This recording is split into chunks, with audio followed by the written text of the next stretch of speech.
सर्वनाम करने वाले हैं तो जल्दी-जल्दी जुड़िए ताकि आप सब शुरू से समझ पाएँगे। चलिए हम स्टार्ट करते हैं आज। सर्वनाम सबसे पहले देखते हैं कि सर्वनाम क्या होता है।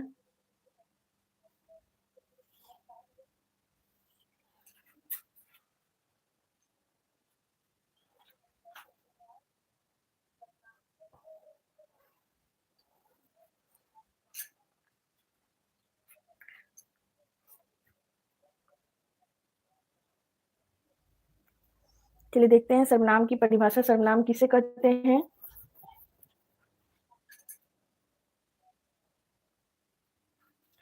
तो इसका परिभाषा देखेंगे। इसका परिभाषा क्या होता है? फ्रेंड्स, ये क्लास जहाँ भी हिंदी व्याकरण आता है उन सभी के लिए है, चाहे वो टीआरई 4 हो, केवीएस एनवीएस हो, ईएमआरएस हो या एसएससी हो, फर्स्ट ग्रेड, सेकंड ग्रेड या बोर्ड एग्जाम, जहाँ भी हिंदी ग्रामर आता है उन सभी के लिए वेरी वेरी इंपॉर्टेंट है।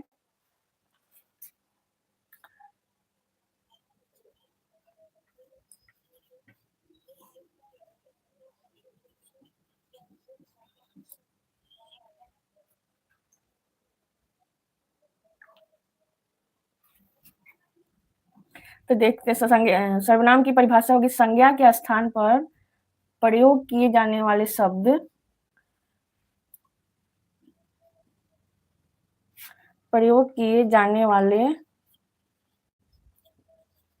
शब्द को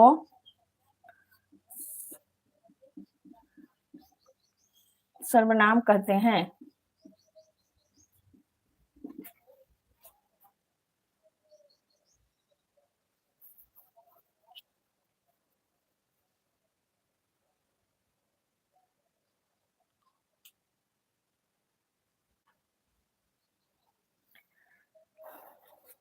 जैसे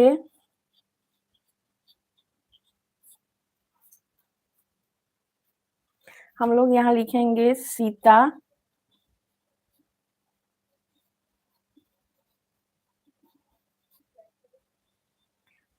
विद्यालय जाती है।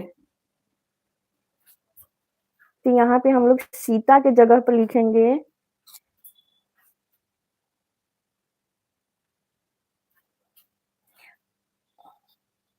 वह। तो यहाँ पे हम लोग जैसे सीता विद्यालय जाती है, तो फ्रेंड्स कल हमने संज्ञा पढ़ाया था, तो आप लोग समझ सकते हैं कि यहाँ संज्ञा, किसी भी नाम को संज्ञा कहते हैं। तो यहाँ पे सीता जो है एक नाम है, तो यहाँ सीता के स्थान पर हम लोग वह का प्रयोग करेंगे, यानी वह विद्यालय जाती है। तो यहाँ पे सीता ना लिख करके हम लोग वह लिखेंगे, तो यहाँ वह जो होगा वही सर्वनाम होगा, वह जो होगा वो सर्वनाम होगा। तो आप लोग समझ सकते हैं कि सर्वनाम संज्ञा के स्थान पर जो शब्द का प्रयोग करते हैं उसे सर्वनाम कहते हैं। अब जैसे यहाँ वह,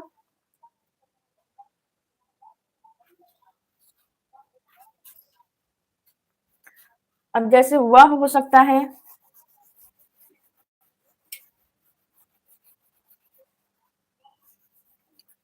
वह, यह, मैं, तुम, वे, ये, आप, ये सब क्या है? ये सारे के सारे जो हैं वो सर्वनाम है। ये सभी जो हैं ये सर्वनाम है। आई होप आप समझ गए होंगे सर्वनाम किसे कहते हैं। अब देखते हैं सर्वनाम के कितने भेद होते हैं। सर्वनाम के सर्वनाम के 6 भेद होते हैं।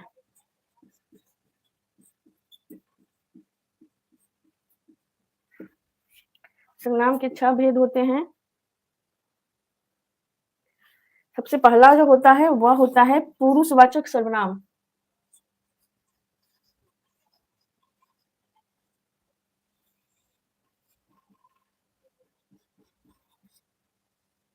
अब देखते हैं पुरुषवाचक सर्वनाम किसे कहते हैं।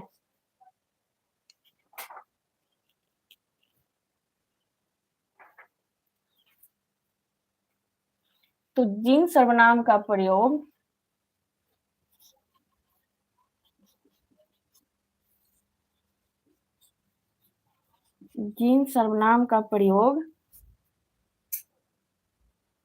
बोलने वाले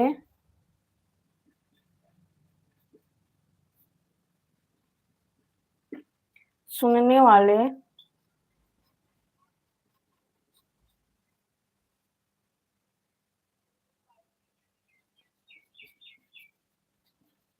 या अन्य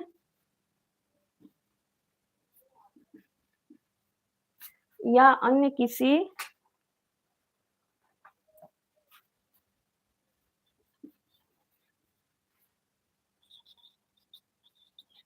व्यक्ति के स्थान पर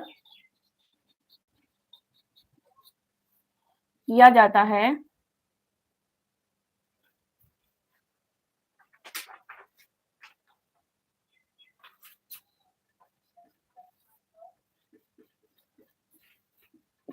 है वह पुरुषवाचक सर्वनाम है।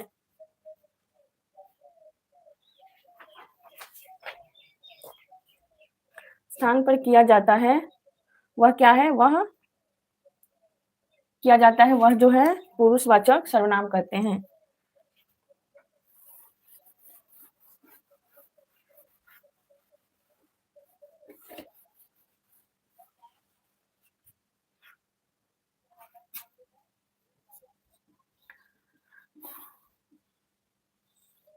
पुरुषवाचक सर्वनाम है।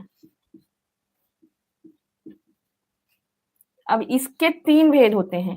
पहला होता है उत्तम पुरुष, दूसरा होता है मध्यम पुरुष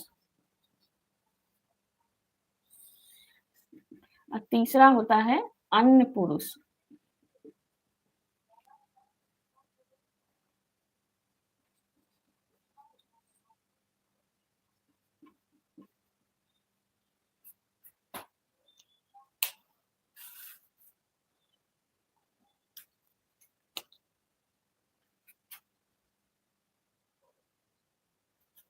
उत्तम पुरुष का प्रयोग जो है बोलने वाला स्वयं के लिए करता है।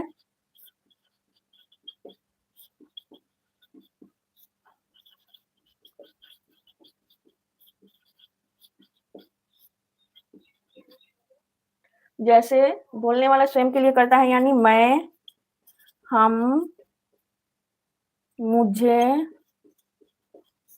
मेरा।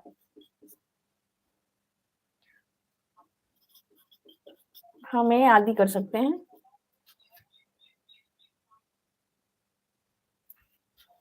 यहाँ जो है सुनने वाले के लिए प्रयोग होता है इसका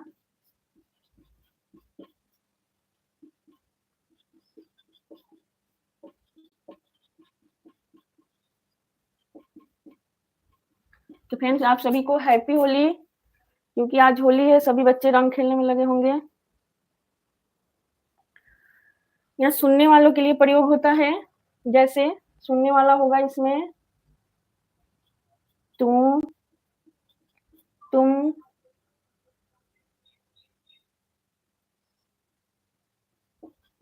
तुम्हें, तेरा।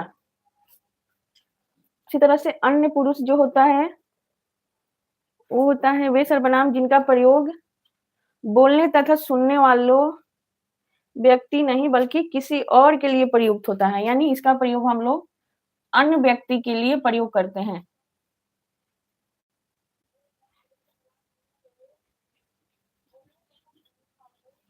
के लिए नहीं, अन्य व्यक्ति के लिए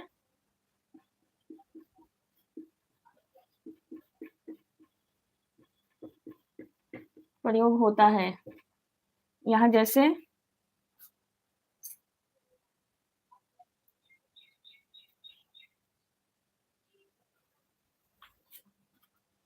वह उसे,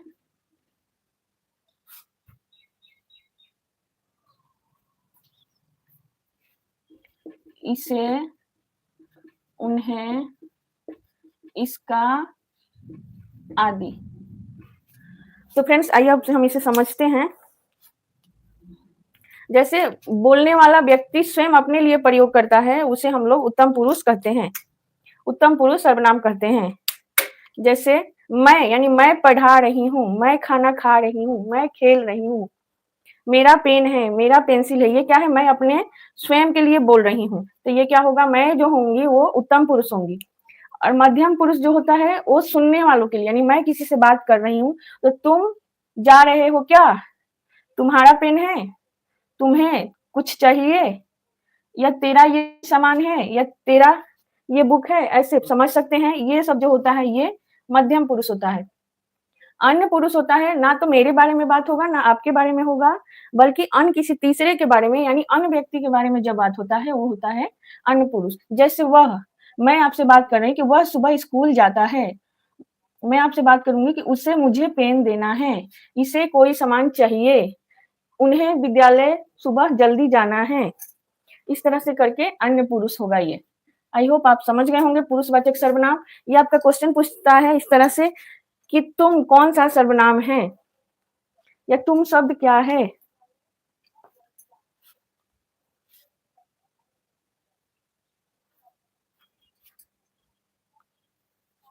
अब देखते हैं हम इसका अगला भेद।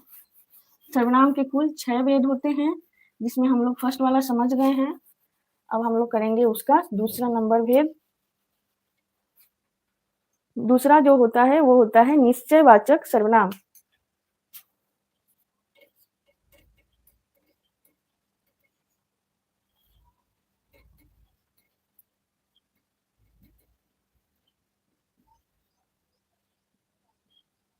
अब समझते हैं कि निश्चयवाचक सर्वनाम क्या होता है। यानी वह सर्वनाम जो किसी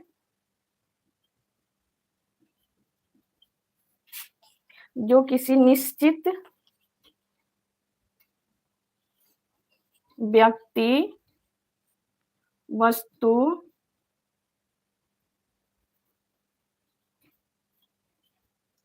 या स्थान का बोध कराता है,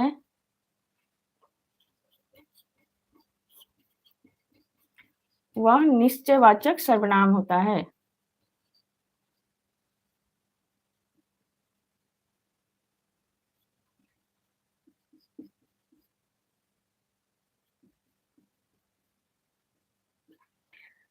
आप जैसे देख सकते हैं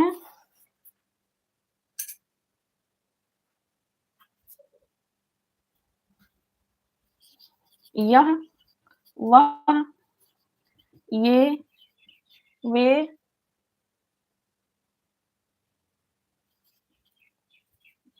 उन्हें,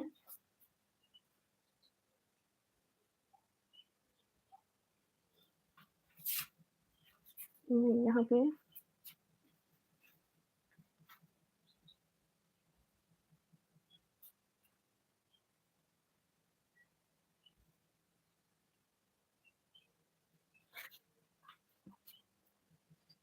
आदि। अब इसका एक सेंटेंस के माध्यम से आप देख सकते हैं कैसे होगा। यहाँ पे जैसे यह से हम बनाएंगे, यह आपका कलम है, यानी ये कलम जो है वो किसका है, आपका है। ये जो है वो निश्चित है कि यह कलम जो है आपका है, तो यहाँ पे ये जो होगा निश्चयवाचक सर्वनाम होगा। आप लोग लिख सकते हैं इसे। इसके बाद आता है 3 नंबर अनिश्चयवाचक सर्वनाम।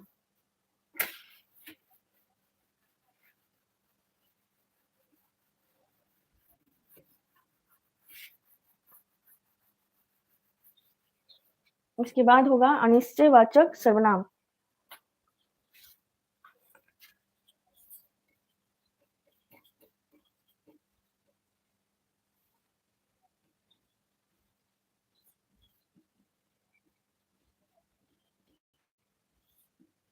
चलिए देखते हैं इसका परिभाषा क्या होगा।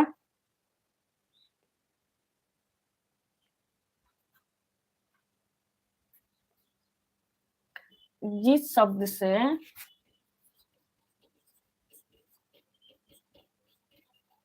किसी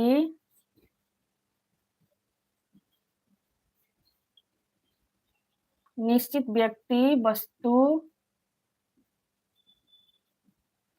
स्थान का बोध नहीं होता है, अनिश्चय की स्थिति बनी रहती है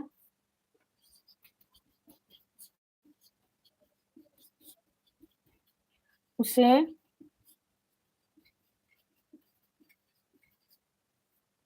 अनिश्चयवाचक सर्वनाम कहते हैं। फ्रेंड्स, जो भी बच्चे हिंदी व्याकरण की तैयारी कर रहे हो, चाहे टीआरई 1, टीआरई 4 की तैयारी कर रहे हो, केबीएस एनबीएस की कर रहे हो, या फर्स्ट ग्रेड, सेकंड ग्रेड, या एसएससी, एनटीपीसी किसी की भी तैयारी कर रहे हैं, उन्हें हमारे वीडियो का लिंक जरूर भेजें ताकि वो भी इसका फायदा उठा सकें, और चैनल को जरूर सब्सक्राइब करें फ्रेंड्स।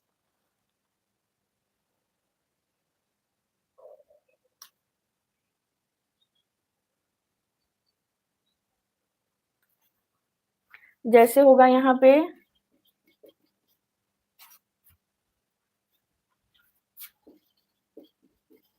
कोई, कुछ आदि। जैसे कोई जा रहा है, यदि हम बोलेंगे कि कोई जा रहा है, कोई जा रहा है यानी कोई जा तो रहा है, लेकिन कौन जा रहा है ये पता नहीं है, ये अनिश्चित है। कोई जा रहा है इतना तो पता चल रहा है, लेकिन कौन जा रहा है ये पता नहीं है, ये चीज अनिश्चित है, इसीलिए अनिश्चयवाचक सर्वनाम होगा। वह कुछ खा रहा है, वह खा रहा है वो तो पता है, लेकिन वो क्या खा रहा है ये नहीं पता है, इसलिए ये अनिश्चयवाचक सर्वनाम होगा। क्योंकि यहाँ पे क्या होगा, किसी व्यक्ति वस्तु स्थान के निश्चित व्यक्ति वस्तु स्थान का बोध नहीं होता है, अनिश्चय की स्थिति जो है वो बनी रहती है।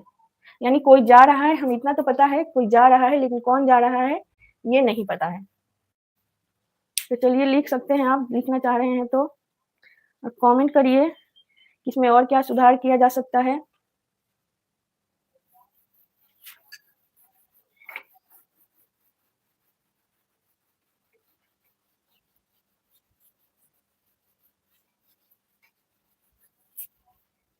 अब होगा 4 नंबर।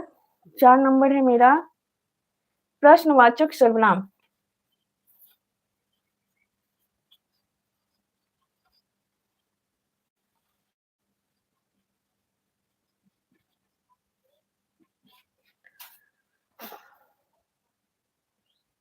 चैनल को जरूर सब्सक्राइब करें फ्रेंड्स, ताकि मैं और अच्छे से आप लोगों को जो भी टॉपिक करना है उसे करवा सकूं, आप उसको देख सकें।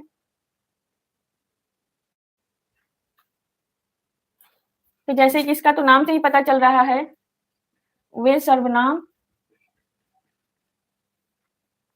जो प्रश्न का बोध कराए।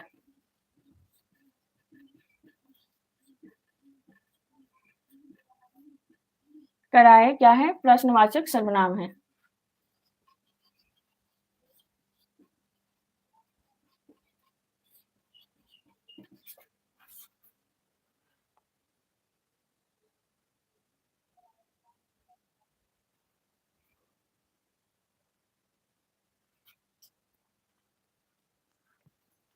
यहाँ पे बहुत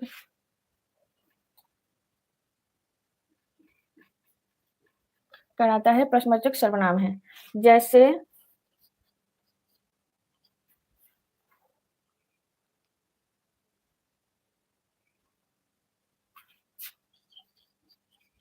कौन, क्या, किसकी, कहाँ आदि।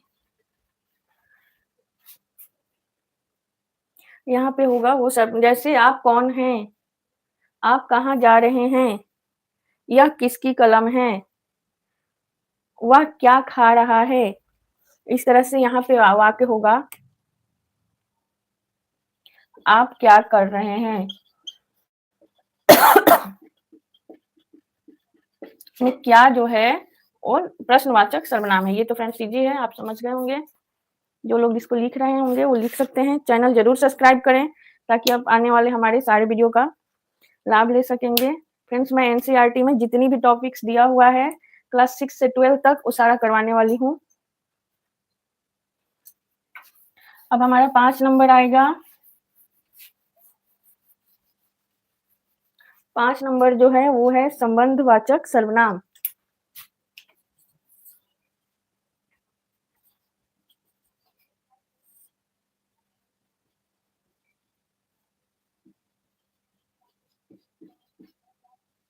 फ्रेंड्स, चैनल को जरूर सब्सक्राइब करें। आप जो भी बच्चे हिंदी से तैयारी कर रहे हैं उन सभी को भेजें, या लैंग्वेज तो क्वालीफाई है टीआरई 4 में, तो आप चाहे वो किसी भी सब्जेक्ट से तैयारी कर रहे हैं, उन्हें हमारा चैनल का लिंक ज़रूर भेजें ताकि वो भी इसका फ़ायदा उठा सकें।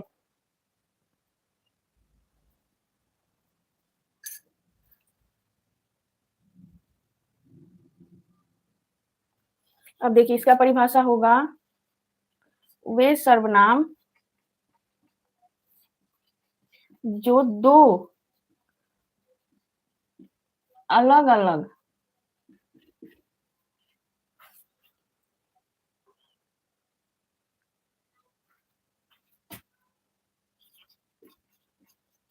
बातों के स्पष्ट संबंध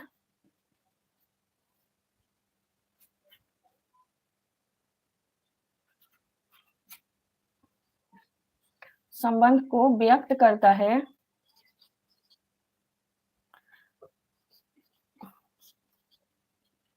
वह क्या है? संबंधवाचक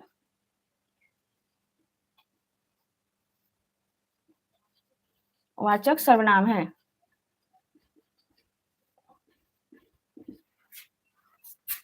जैसे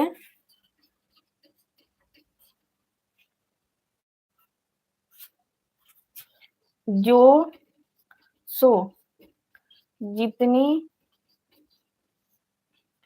उतनी,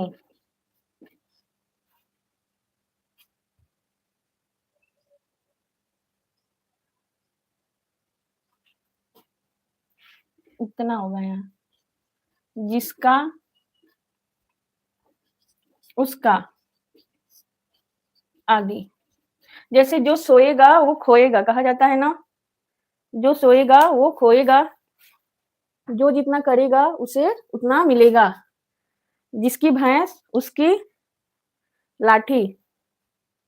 इस तरह से क्या है, यहाँ पे जो सोएगा वह क्या है? खोएगा। तो यहाँ पे हमने लिखा है कि दो अलग-अलग बातों, सोना अलग बात है और खोना अलग बात है, लेकिन दोनों के बीच क्या है? संबंध स्पष्ट कर रहा है, यानी जो सोएगा सो खोएगा, जो करेगा सो पाएगा, जितना पढ़ोगे उतना ही रिजल्ट मिलेगा। तो यहाँ पे आप समझ गए होंगे। अब हमारा लास्ट सर्वनाम है, लास्ट वाला जो है वो है निजवाचक सर्वनाम।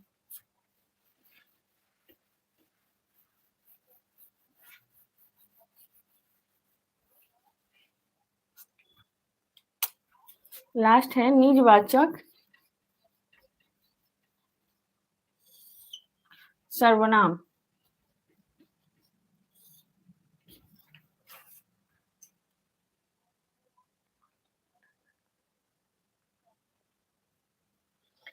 इस सर्वनाम को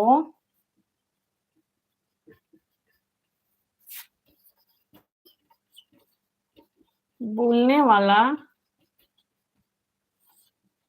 कर्ता जो होता है, कर्ता यानी काम को करने वाला, कर्ता अपने यानी स्वयं के लिए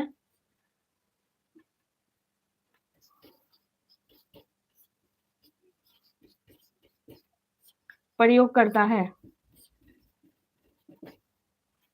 जैसे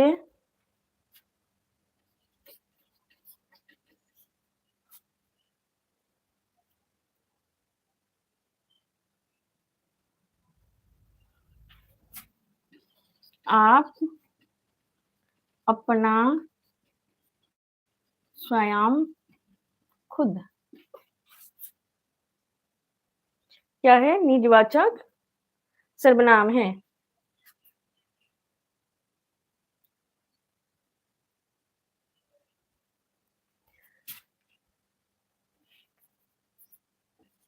जैसे मैं अपना खाना खुद खा लूंगी, तुम अपनी पुस्तक पढ़ो।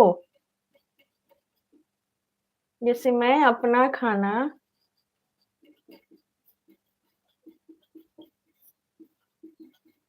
बना रही हूँ, तो यहाँ पे मैं अपना जो है वो मेरा यानी स्वयं के लिए प्रयोग हो रहा है, तो ये क्या है? निजवाचक सर्वनाम है। तो आई होप आप सर्वनाम समझ गए होंगे। अब आपके सर्वनाम से आने वाला क्वेश्चन से एक भी नहीं छूटेगा, तो मैं इससे आने वाले क्वेश्चन का प्रैक्टिस आप लोग को करवा दूँगी। और जो भी बच्चे केबीएस, एनवीएस, ईएमआरएस या बीपीएससी 4.0 या वो कहीं भी जहाँ पे हिंदी आती है, उन सभी के लिए ये बहुत ही उपयोगी है। जो भी बच्चे तैयारी कर रहे हैं, उन्हें हमारे चैनल का लिंक ज़रूर शेयर करें। फ्रेंड्स, बीपीएससी 4.0 का के लिए मैं उसका पीवाईक्यू करवा रही हूँ, उसे आप लोग जाकर के ज़रूर देखें। और भी हमारे चैनल पे जितने भी हिंदी साहित्य होता है, उसमें आदिकाल, रीतिकाल, भक्तिकाल, आधुनिक काल, ये सब मैं करवा चुकी हूँ, वो सब आप लोग जाकर के देखें और चैनल को ज़रूर सब्सक्राइब करें। और जो भी बच्चे हिंदी से तैयारी कर रहे हैं, किसी भी एग्ज़ाम में जहाँ हिंदी आती है, उन्हें ज़रूर बताएँ कि मैं और इसमें मुझे और क्या सुधार करना है, उसे भी आप लोग बताएँ कमेंट में, ताकि मैं और भी सुधार कर सकूँ। तो थैंक यू फ्रेंड्स, साथ देने के लिए। चैनल को ज़रूर सब्सक्राइब करें। यदि मैंने अच्छा पढ़ाया हो, अच्छा लोगों को समझ में आया हो, तो वीडियो को लाइक